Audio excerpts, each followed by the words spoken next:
Et donc du coup, je me retrouve aussi, ma relation avec ma mère changée. Je me retrouve copine avec elle. Et vraiment copine, j'étais sa conseillère niveau mode. Elle me dit, mais toi tu es jeune, viens, accompagne-moi. On a eu une complicité de mère et fille que j'ai jamais eue et que gloire à Dieu, je l'ai eue. Bonjour, j'espère que tu vas bien. Est-ce que tu peux te présenter s'il te plaît? Bonjour, je m'appelle Ruth Kizito. Alors, tu es là pour nous parler de ton enfance, de ton parcours. Et moi, je suis curieuse de savoir où est-ce que tout a commencé. Parle-nous plus ou moins de ton enfance. Ok. Mon enfance, je suis née au Rwanda, à Kigali. Et donc, peu de temps, dans une famille, je suis née dans une famille avec un grand frère. Et peu de temps à ma naissance, en fait, il y a eu les événements qui se sont passés au Rwanda. Et donc, du coup, à l'âge d'1 an et demi, j'ai perdu mon père. Et j'ai grandi avec une mère, la mère qui faisait les deux, qui jouait les deux rôles en tout cas. Et donc dans son rôle de vouloir vraiment assumer les deux rôles, elle n'était pas présente. Elle faisait tout professionnellement pour qu'on puisse vraiment nous en sortir. Bon, on a vraiment quasiment été élevés par nos tantes parce qu'elle était en déplacement ici. Aujourd'hui, demain, elle va dans un autre endroit. Donc, on a grandi, au fait, avec une mère, mais sans mère. Okay. On a grandi plus avec des jouets, des cadeaux qu'on recevait. Donc, on se contentait de ça. Enfin, on pensait se contenter de cela. Jusqu'à mon adolescence, où je vais à l'internat. Là, je suis toute seule au Rwanda. Ma mère, elle est venue entre-temps venir étudier ici. Elle nous a laissés au Rwanda. Mon frère est venu. Je suis restée toute seule. Je vais à l'internat. Et donc tout commence à se poser en fait, tous les fonds, disons, les questionnements de qui je suis. Ou on me posait des questions, est-ce que ta mère ne te manque pas? Tellement j'ai vécu sans sa présence, donc du coup je me disais, je regardais les gens, je me disais, c'est quoi le manque? Qu'est-ce que tu appelles le manque? Je dis, quand elle me manque, je l'appelle. Je lui demande de l'argent de poche. Et donc, en fait, c'était une carapace que j'avais formée autour de moi. Donc, c'était vraiment autour de moi, je m'étais mise dans un cocon où c'était des barrières physiques. C'était une sorte de protection. Protection émotionnelle, voilà. Malgré cette protection, il y avait un manque. Bien sûr. Et j'ai grandi dans une famille chrétienne, donc du coup on allait tous les jours, tous les dimanches à l'église. Que ma mère soit là, qu'elle soit pas là, elle devait s'assurer qu'on aille à l'église. Ah oui, étant loin, elle s'assurait que ses enfants... À l'église protestante en plus, okay. Donc vraiment oui. Pas une autre église, mais celle-là. Donc une fois à l'internat, je commence à me poser ce genre de questions. Je me dis, si jamais mon père était là, ça serait différent. Ça aurait été différent. Et donc, je pense que c'est le manque de père qui commençait à naître en moi. Et j'ai commencé à un culte. C'était vraiment un culte à mon père que je lui faisais.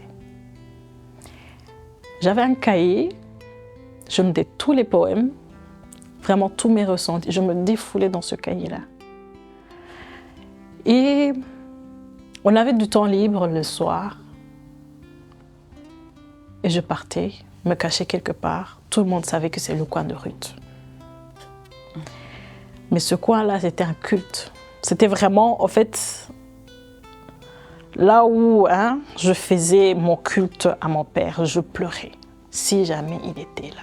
Pourquoi je n'ai pas de papa? Pourquoi? Qu'est-ce qui s'est passé? Qu'est-ce que j'ai fait? Un jour, j'entends une pensée en moi qui vient, qui me dit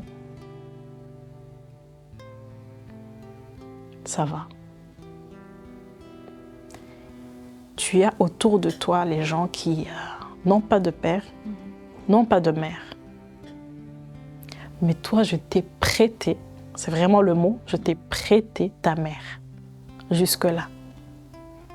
Tu peux même ne pas être reconnaissante. » Donc moi, j'étais dans un coin haut, il y avait un autre coin plus bas où il y avait les amis de l'internat qui chantaient, qui priaient. Et donc, j'ai senti en moi, c'est comme si c'est une force qui me dit « Mais attends, c'est vrai ?» Je me suis réveillée, j'ai dit « Attends, mais j'ai une mère. En plus, ma mère, elle est en Europe. Donc, attends, mais quel privilège j'ai au fait. Je peux l'appeler, je peux lui demander n'importe quoi, elle va me le donner. » J'ai dit « Ah !» Je me suis levée, j'ai fait le sprint, je suis partie de l'autre côté. En fait, c'est comme si les chants m'appelaient. Donc du coup, j'ai été jusque-là, j'ai commencé à prier. On priait à la maison, donc du coup, c'est des chants, c'est des...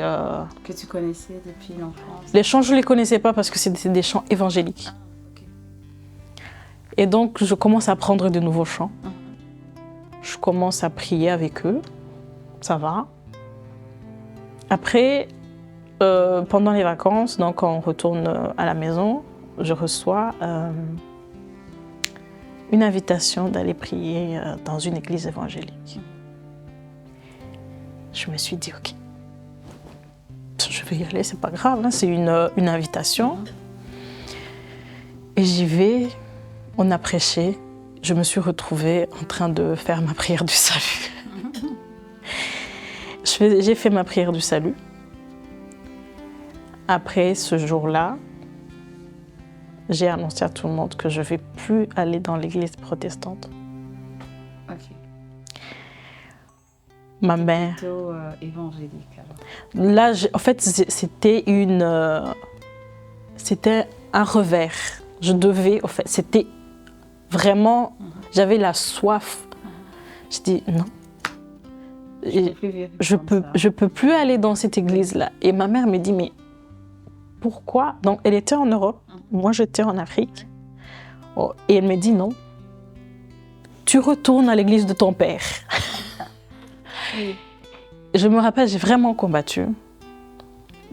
Ado, je me suis rebellée à ma manière. J'ai dit, non, je ne vais pas y aller. J'ai été dans votre église depuis que je suis enfant. Il n'y a rien qui a changé en moi. Là, je sens un changement. Je sens que je veux vraiment prier. Je sens que je veux jeûner. La jeunesse, elle était bouillonnante. Donc, je dis, mais non, en fait, je rate. Ouais. Et je me rappelle ma marraine de baptême. Ouais. J'ai été chez elle. Et je lui dis ça. Elle me dit, écoute, moi, je suis chargée de ta spiritualité. Ouais. Normalement, je te donne mon feu vert. Vas-y. Ta mère, je vais parler avec elle, mais vraiment, je vois même en toi cette soif. Je ne veux pas éteindre cette soif. Vas-y. Donc voilà, je fais... Tu commences ton parcours. Je commence mon parcours. J'ai plus le culte là de mon père, c'est fini. En fait, le cahier, je pense, je l'ai donné à ma cousine parce qu'elle me l'a demandé, mais je n'avais même plus envie de faire ça. J'avais juste envie d'écouter les chansons, d'aller prier. Et donc, du coup, j'étais vraiment déterminée. Je faisais même des jeûnes personnels que je me... Tout le monde dit, mais pourquoi tu fais ça? Je dis, mais oui, parce que je veux. Je veux le connaître encore plus, je veux avoir ça. Je me rappelle une fois, je lui dis, je voulais venir en Europe. Je me rappelle une fois à la veillée, je lui dis, Seigneur, cette année, c'était la veille de la bonne année, j'ai dit, cette année, je dois absolument aller en Europe. Mais c'était en tout cas, j'étais encore jeune, hein, donc l'année passe. Je me retrouve la même bonne année. Dire Seigneur. Pas bouger de là où tu étais. Dire Seigneur, pas ma volonté, mais ta volonté. Et c'était la bonne année. Et le mois de mars, j'étais en Europe. Oh, oui, bien sûr. Donc le Seigneur voulait me dire, en fait, tes voix ne sont pas mes voix. Exact. Et donc j'arrive ici, je rencontre ma mère, les retrouvailles. Et donc notre relation qui était vraiment bizarre, si je puis dire. Oui. Qui était bizarre vu qu'elle était vraiment stricte pour pouvoir garder cette distance, pour pouvoir bien nous gérer. J'arrive ici, je commence la vie d'Europe. Je commence là. Et gloire à Dieu, je suis à l'église. Alors, tu es venue et tu as directement intégré une église? Non. Je suis venue, j'ai trébuché, donc j'ai été dans le monde. Ah oui. Bah parce que, en fait, quand on n'a pas encore vu, je me dis, mais je suis encore jeune, il faut que j'aille. Hein. Donc je suis partie, j'ai essayé de goûter à ceux-là. Mais tous les dimanches, je me retrouvais à l'église. Ah, ok. Quand même. Je me retrouvais à l'église en train de tourner, mais je me retrouvais à l'église. Une fois, je vais dans une église. J'étais juste une fois. Après, il y a eu un concert des jeunes, donc du coup, et puis, en fait, je ne sais pas comment je me suis retrouvée embarquée dedans. Ouais. Et je dis à ma mère, en fait, j'ai changé d'église. Elle me dit, ok. Vu qu'elle voyait que je partais dans un chemin de perdition, elle dit, si jamais tu veux bien rester là, vraiment, ça me va. Donc, je suis restée là, je commence le chemin, je commence à servir Dieu. Dans le service, Dieu me forge, m'enseigne, me donne ses principes. Donc petit à petit, vraiment, ça a pris du temps, mais petit à petit, je me suis retrouvée plus ou moins stable, si je peux dire, parce que personne ne peut dire qu'il est à la hauteur. Et donc, du coup, je me retrouve aussi, ma relation avec ma mère changée. Je me retrouve copine avec elle. Et vraiment copine, que voilà, on parlait de tout et de rien. Et j'étais sa conseillère niveau mode. Elle me dit, mais toi tu es jeune, viens, accompagne-moi. Donc on faisait vraiment ça. On a eu une complicité de mère et fille que j'ai jamais eue. Et que gloire à Dieu, je l'ai eue. Je l'ai eue jusqu'à me marier. Je me suis mariée, après le mariage, j'étais toujours là. Je lui ai posé des questions, beaucoup de questions. Et toi, comment ça s'est passé? Comment tu as eu les enfants? Moi, c'est comment? Je lui parlais vraiment. Elle me disait, t'inquiète pas. Elle me parlait vraiment comme une mère. Oui. Et jusqu'à sa disparition. Entre-temps, elle a rejoint le Seigneur. Oui. Donc, mais je rends grâce à Dieu que j'ai eu cette complicité avec elle parce que c'était dur. Mais vraiment, j'ai vu la main de Dieu. Avant, je ne savais pas comment j'allais faire, mais Et surtout que Dieu a permis qu'il y ait une restauration juste avant la disparition de ton Vraiment. Et oui, Dieu fait toutes choses. En son temps. Gloire à Dieu. En son temps, oui, Et oui. gloire à Dieu parce que quand même quand tu es arrivé, tu as tenu la main du Seigneur et tu as plongé dedans et c'est là où la restauration A su se faire. a su se faire convenablement. Alors là, la maman n'est plus là.